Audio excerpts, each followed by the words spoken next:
टंडोलायर शहर हुअं त समूरो गंदगी जे भर चढ़ियल आहे, पर शहर जे ख्वाजा अजमेर कॉलोनी जी प्राइमरी स्कूल वारी उहा घटी केतिरनि ॾींहं खां सोशल मीडिया जी ज़ीनत बणियल आहे।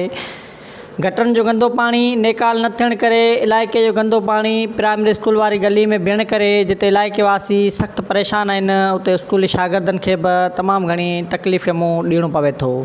सोशल मीडिया जे ज़हान में जॾहिं इहा ख़बर ब्रेक थी त हज़ारे वोट वठी आला ईवाननि में वेठल हितां जे चूंडियल नुमाइंदनि जे कन ते त जुंह बि न सुरी, पर हितां जे डिप्टी कमिश्नर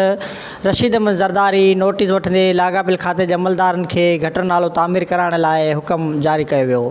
DC जे अहिड़े हुकम बाद खाते जा अमलदार पहुची गटर नाले जे माप वरिती, इलाइक़े वासियुनि खे जल्द गटर नालो तामीर करे ॾियण जी ख़ातिरी पिणु कराई। तंहिं बावजूदि गटर नालो तामीर न थियण करे जॾहिं इलाइक़े वासी लाॻापियल अमलदारनि वटि पहुता त इलाइक़े वासियुनि खे इहो चई मोटाए छॾियो त अकाउंट में बजट न आहे, 3 महीना इंतज़ारु करियो,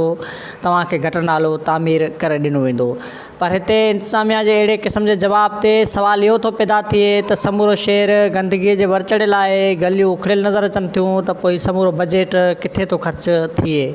हाणे ज़रूरत उन ॻाल्हि जी आहे त आला इख़्तियारनि खे घुरिजे त फ़ौरी तौर ते इन मामले जो नोटिस वठी इहो पतो लॻायो वञे त जॾहिं ज़िले इंतिज़ामिया जे अकाउंट में हिकु गटर नालो तामीर कराइण लाइ पैसा न आहिनि त पोइ आख़िर हीउ समूरो बजट किथे थो ख़र्च थिए। Bilawal Arbab, TAY news, Tando Allahyar.